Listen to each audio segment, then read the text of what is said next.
pop up. That's an easy one. Well, the Jaggies come from the star system, Tepti-Va Neroli Rockray.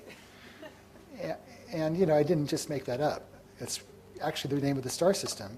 But, of course, if you reverse order the letters, and then you shift all the letters to the left, and, oh, what's this? We regroup them? Okay, well, that's the name of the people who worked on. Charlie Kellner showed you in the first picture. He did the flight dynamics so that, you know, when you push the joystick forward, it actually figure out what the forces should be to make it feel like you're flying a real object rather than a rock. And Lauren did all the 3D, the Fractalus plus 3D hidden line removal, 3D space, or everything to make it a real 3D space. I was a project leader, and I also kind of glued everything together and did the gameplay parts of it. I think Charlie also did the scaling cell animation routines, so to, you know, to have the pilot run closer to you, and he did the sound routines. Peter did the sound effects and most of the music. So what were those weird symbols on the Jaggies shirt?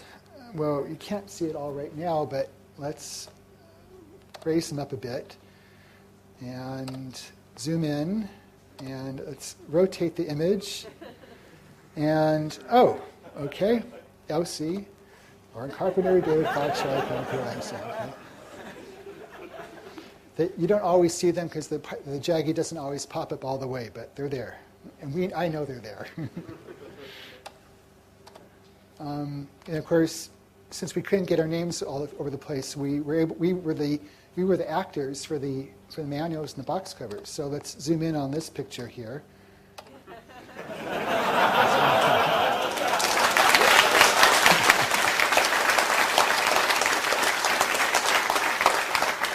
And let's look at the back of the box. Oh, yeah, there I am. So I'm rescuing myself here, I guess. I thought it was very important to have my wedding ring show there so people would see how dramatic it was. You had to really rescue this guy because he was married. That's me again. You can't tell, but that's me from the back. This is a composite shot.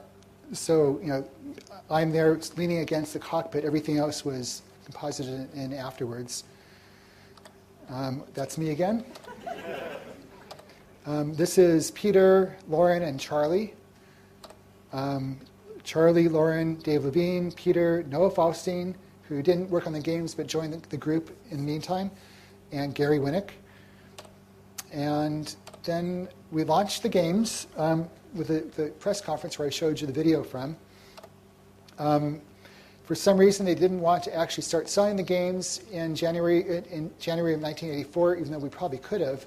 I guess they wanted to wait for June because then they'd hit the Christmas market and get more sales. So they waited to the June CES, Consumer Electronics Show in Chicago. There were magazine articles featuring us and the games, and everything was really great. Hold on. Warner Communications, who owned Atari at the time, sells it to Jack Tramiel, who used to own Commodore business machines. It made the Commodore 64.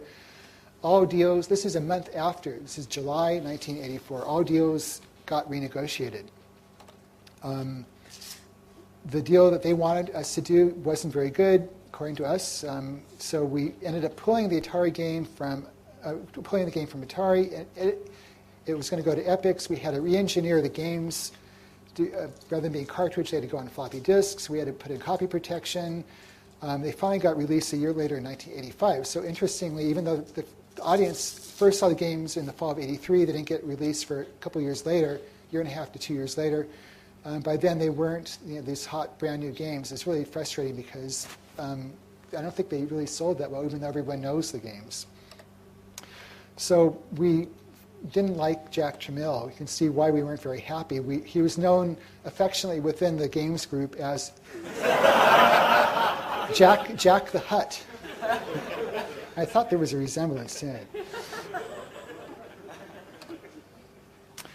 So what happened to the Lucasfilm Computer Division? Well, by now we're our own division. We're no longer part of them. We kind of proved ourselves by having games come out. So what did George do with them? Well, he sold it to Steve Jobs in 1986 for $10 million, and it became Pixar.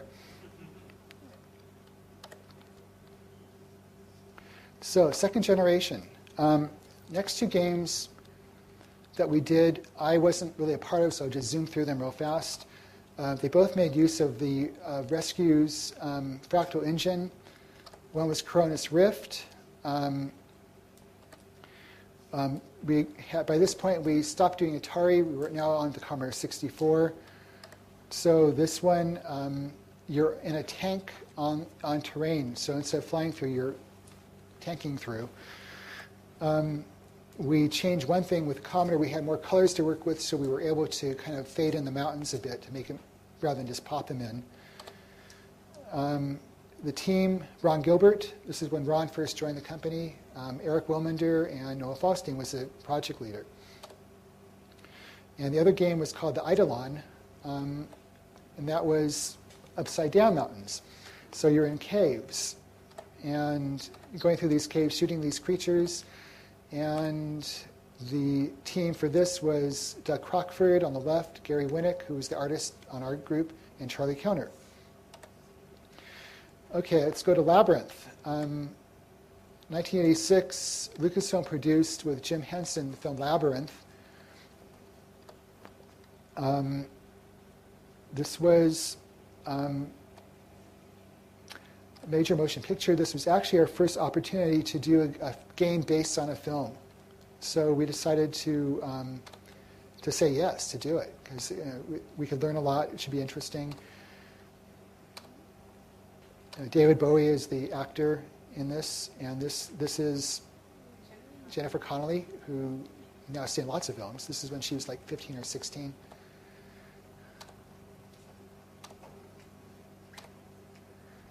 So you can rent the movie if you're interested. It's kind of like, I like it.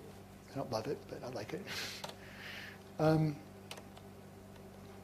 And this was the first time we were allowed to do a film with a Lucasfilm property. I guess they were maybe testing us to see if we totally screw something up. We got the okay to do this while the film was in post-production. We got to read the script. We saw video pieces of it. The best part, for me anyway, was in January of '86, after we agreed to do this, we went to London for a week of brainstorming. Charlie went, Steve Arnold, who was the general manager of the games division, Brenda Laurel, who was a woman working at Activision. Activision was going to be the publisher of this, and me. And plus, we got to meet with Douglas Adams for a week. So he was on the team brainstorming. And the other guy was Christopher Cerf, who was one of the founders of the National Lampoon magazine and Children's Television Workshop, Sesame Street. He did a lot of songs and worked for those groups. Also wrote a book called The Officially Politically Correct Dictionary Handbook. Both those guys are brilliant. So after the week of meeting with them, it was up to me to take everything from a week of ideas and kind of somehow turn it into a game. I probably ended up keeping a few things I shouldn't have because, Douglas Adams, it was his idea, So the two things were the fact that in the game, we started it with a text adventure. The idea was, like if you've seen the movie The Wizard of Oz, it starts in black and white. Then when she, in reality, then she goes into the world of Oz, it's all in color. So we start in text adventure, which is kind of black and white, and we go into the game, which is a graphic adventure after you get through this short text adventure. It was kind of a funny idea at the time, but I don't think it played very well. People got a little frustrated with it. Adam Brake the Elephant, I won't go into. That was Douglas's term. It was really silly. It was really funny at the time, and afterwards it just was stupid. Everything else is great. So a few screenshots. This is part of the text adventure. Something we did here, we didn't want to do a parser-based game where you had to type in words and have the computer figure out what you meant. This is already the thinking that went into the SCUM system, which